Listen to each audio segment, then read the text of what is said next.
believers and believers. Anybody else that happens to be passing by, welcome to Leaving Hillsong. This is part 3 of the Hillsong Starter Pack featuring Grace. It's a short episode, but I think you're going to really like it.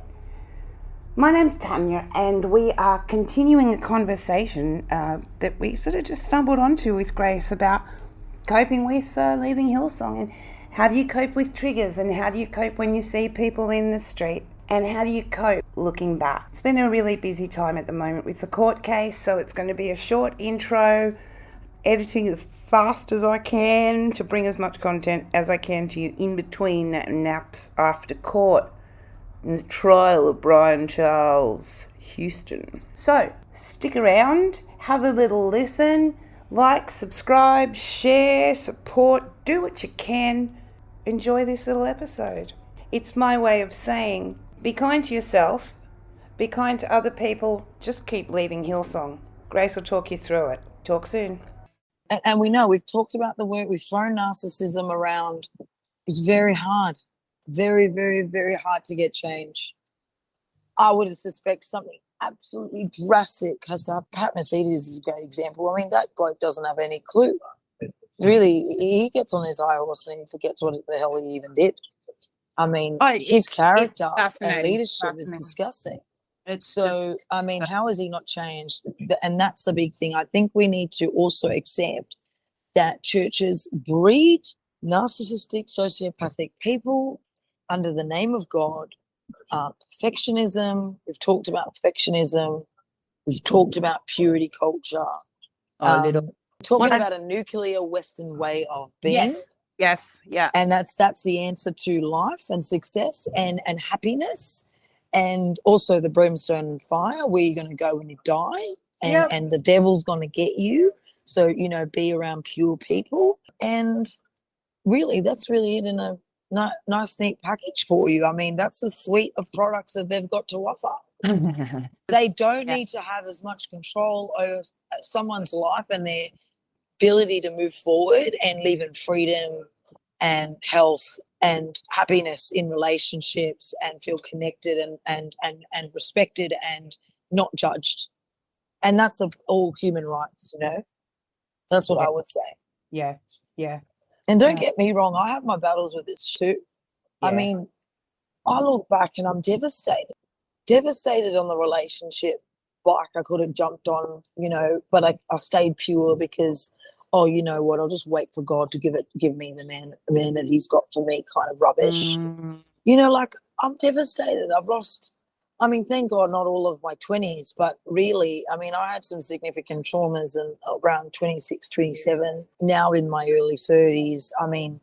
A big chunk of my 20s and my, belief system had been sucked into this environment, which has significantly impaired a lot of, stages I could have developed and grown exponentially. It shelved me. And it made me naive, and I had a lot of self-criticism, guilt, shame, feeling stuck. Those things have really robbed me for a lot, and I've had to spend a lot of sweat, blood, and tears talking to people and thinking myself critically about things and trying to reframe and reshape all of these negative experiences into opportunities to grow and to become a beautiful person who's allowed to say whatever she wants to say about what she thinks is wrong. And I was assertive and honest and gave truth in a very assertive way, and it was not liked because it was seen as against the system. Now, it's not really my responsibility, whatever way that they see what I've said. To be honest, I don't really give truths about, what they think about me. But back then, they held the power in my mind, control, opportunity. I was on platforms, and you just be like, oh my God, I've got this opportunity. Well, I've got to keep doing everything. You know what I mean? Well, that's a formula because that's how they got there. So I got to follow them. I got to do whatever they did. It was, looking back, we're just sheep being controlled. I think it's a lot more complex than that. Certainly there's a lot of intelligent, qualified, the good people, the foot soldiers, who are putting good faith and trust in people, which you kind of can't go through life without.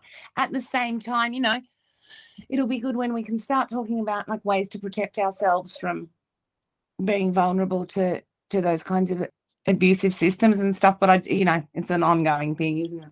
Can I say even as well, like last Christmas, November, December, when I came back to town for a little bit, and I finally was like, oh, I've been meaning to listen to the podcast, and I started smashing them out. I mean, I was addicted. Like, I was just like, whoa, I just got to keep listening. I keep listening.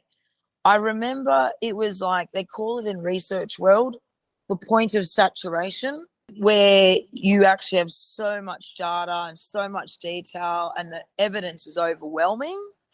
And I remember feeling pretty vulnerable for a couple of days. And I reflect on that back on that now. And it was just because all these stories and saturating myself with listening of 2 hours of content had really, and content that was heavy and real. And while you're listening, you're connecting to their story with your own story. So you're thinking and you're feeling things, and you're bringing up memories and stuff that weren't so great in your lifetime. And I remember being a bit worse for wear and feeling a little bit sensitive and vulnerable. And I don't remember what strategies I used at that point, but I do remember it. And it was like this overwhelming feeling of, oh my God, this has happened to me. Like, I can't believe this. And it's everywhere. Like, it was just this whole, like, it's trauma. It's trauma. Yeah. Yeah. It's opening the word, I get to talk to a lot of people, and I see a lot of people, really consume material. There's huge amounts they read and listen and watch all kinds of things. And it's just interesting. I actually can't watch a lot of preacher stuff. It just makes me too mad. It's like watching a con artist kind of sometimes. But yeah, a lot of people just consume so much and then drops off again. It's interesting processes to watch as they happen. And I know that there are similar events in the world, but watching this huge community react to pretty major events is, it's kind of like watching a volcano erupt for the first time. I don't know. Yeah, so true. I think for me, the biggest things have happened. I mean, the only thing, there'll be more big things. I mean, obviously the worry about him being able to get on with life and go back to starting another church and getting on with it will really, I think that'll probably hit me hard. And Okay. it just makes me, I get my fire in my belly going, and it just makes me feel like I want justice and we need to tear these mofos down kind of thing. Like, I'm not trying to go there with aggression or abuse either, though. I think the big thing will be getting rid of a tax exemption. But that's pretty much shifting the whole social political system of Western world in the Australian context. So that's really revolutionary, Yeah. All we can do though is advocate and put it on the agenda. Yeah, it's I'm stuck in social work reflection, but it is this ongoing practice, hey, like just keep trying to bring out what equality, diversity, truth, transparency, accountability, make them priorities instead of, who's got the most toys gets away with owning the playground, or we will, we don't know what's going to take place in the next 3 weeks and what might come out in court that might upset people or concern people, or new information or whatever. So we're going to have to stay close to this thing, and we're all going to have to kind of bond together somehow, strugglers that we are. Yeah, look, I think, I don't know, people don't necessarily, they're starting to talk about self-care more broadly across society now. I mean, with memes and, people trying to, with lots of psychologists and therapists and stuff getting Instagram profiles, trying to get people to think about, mental health, taking care of yourself and promoting like this more positive, healthy way of living. But I think the challenge is also extending. It's not just about, let's go have a cup of tea with a friend, go and sit in nature. it's about trying to process what's going on and understanding what's going through in your mind, in your body, Yes. and connecting. I did an activity recently with some students, and we talked about what are some of the challenges, for example, look, being around the Houstons and seeing them out would distress me. It would make me quite upset. I know some of the people try and stay in touch with my family, and I'm physically not around the Hills District, so I don't need to be constantly reminded.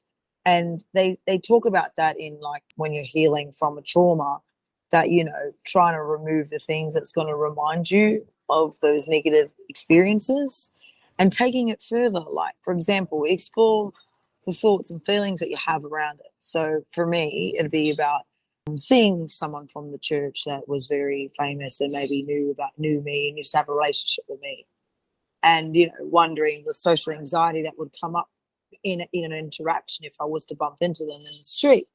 And so my thoughts or feelings around that particular issue would be, I feel quite upset about what's happened between us, and that there's been no recognition or apology or acknowledgement of how that could have hurt me. Yeah. And then some of the thoughts that I would have are, it upsets me that I was treated this way, and I think it's really wrong, and it's against what church raised us to think and feel and believe and do. And then my values are, and then now jumping to the value section, would be, I value respectful relationships and people not abusing or using others for personal gain or self-interest. And I care about myself, and I am important, and I don't need to have relationships for the sake of status or keeping peace. So then these are my values. So it helps validate me. Like, I validate myself that, no, I don't need to stay in constant contact, or I don't even need to acknowledge them if I really want to, and if I don't feel like it that day. I value honesty. I value truth. I value myself and being treated with utmost respect and care. And I don't need to tolerate or be in connection with someone just to be nice to them, because being nice to them and creating peace or having peace or coming across as peaceful and happy and go lucky and go with the flow and not talking about the issue is not who I am. Some days I do that for the sake of saving face and surviving the social environment, the social situation. But I always walk away after doing that and feel for it. I really feel crap for saving face, because deep inside of me, I'm like, this is so wrong. This person treated me bad. You know what I mean? Like, it was against my values. And so if you were to do that process to yourselves, like for anyone listening, trying to think about what is the environment that would distress you about this, and then try and think about what are those thoughts and feelings that you have, and then what value is attached to that situation that overarches it. I feel like that process has been really helpful, because it's validated me as a strategy is, maybe some of my strategies is not being around the hills, where I'm going to bump into church people and be disgusted, and be reminded. Maybe is the strategy is I acknowledge them and I smile, but I keep walking. Or, pull that phone out, even if it's dead, and have a not fake chat. What do you do with the pain, though, when it hits you, like in the stress? That's how triggers work. To be honest, I cry. I allow myself to go into places where beautiful, and talk to people that are going to validate me. Even talking now makes me upset. Like, I'm very good at talking with a front and talking very real, but don't get me wrong.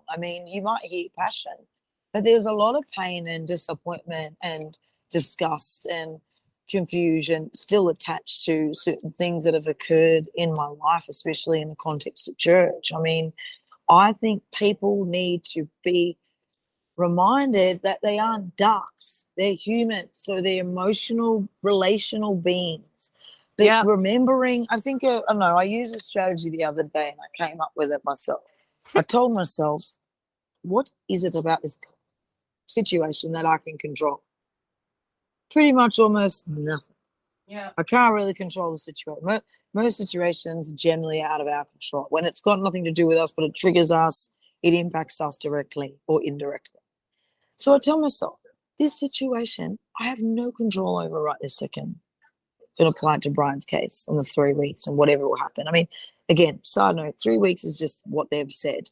I mean, something could happen on day 5 and then the whole thing's shut down for the year. So remember that, people, as well, that things don't happen in a linear way in litigious world.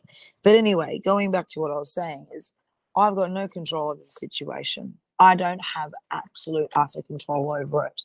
It involves other people and a situation with decisions being made and a whole other context that I've got no control over. But what's controllable? My emotions. Yeah. Yes, I can feel the pain, feel the sadness, the disgust, the disappointment, the betrayal. That's a big one. The guilt, the shame. But I know emotions are changeable. We've all been in an environment where we've been walking on, getting on with our merry day, and something crazy happens in the moment, and we all of a sudden forget what we were doing because Yep. where something else has occurred, and now we're all of a sudden running off with whatever's happened. Like we saw someone on the street we haven't seen for years, and oh my gosh, I can't believe I bumped into you. Or, you know, someone does something nice, a stranger does a random act of kindness. Yeah. Now, if emotions are changeable, and we know emotions are so changeable, our mood can just change in a moment. I have some agency over my emotions. So I have to get up and just force myself into an environment where I've created a bit of change. Like, for example, today I got on my bike. I've got a bicycle, not a motorbike, a bicycle. And the feeling of being in the sun and exercising, so pushing my heart rate up, I know it's physically good for me. I know it contributes to safety, health and well-being and physical health especially, and my mental health, but also feeling the wind in my hair. I felt free. And all of a sudden I'm putting myself in another environment of possibilities and new and positive energy. Obviously the sun, it is nice when you're having a sunny day. Everyone's just happier in general. So I had to force myself in a new environment. And sometimes we've got to do that. That emotions are changeable. And then my thoughts can shift. My thoughts can shift so quickly from that. I can't change a trauma. I can't change the situation, but I can get on with the present moment and flip the switch when I need to. And sometimes we've got to get creative. And you find that is successful for you?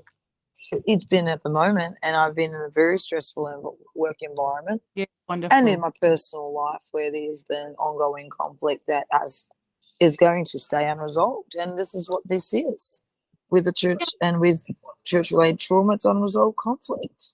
It's incredible. You're so spot on. I've been talking to Tiffany during the week, and I'm trying to drag her on again to talk about self-care. I mean, that's what she always taught me. They're just feelings. They're just feelings. What's the worst that can happen? You know, sit with them, look at them. Well, the thing is, the worst that can happen is turning it into really unhealthy thoughts. I mean, turning that into behaviors and actions that are very self-destructive or destructive towards others. For example, like I've had a conflict today or someone upset me, and I've just told myself to be really assertive and to be who I am, what I think and feel, even no matter what way that person perceives it, that it is what it is. I'm trying to be honest and open, and I care about the person, and that's the bottom line. But I'm not going to then react and explode because I've been upset and I'm sleep deprived and all this other shit's going on in my life, you know? I'm just going to compartmentalize a bit and not allow all these emotions and feelings, as chaotic as they are, to turn into stuffing things up with people I love and care about.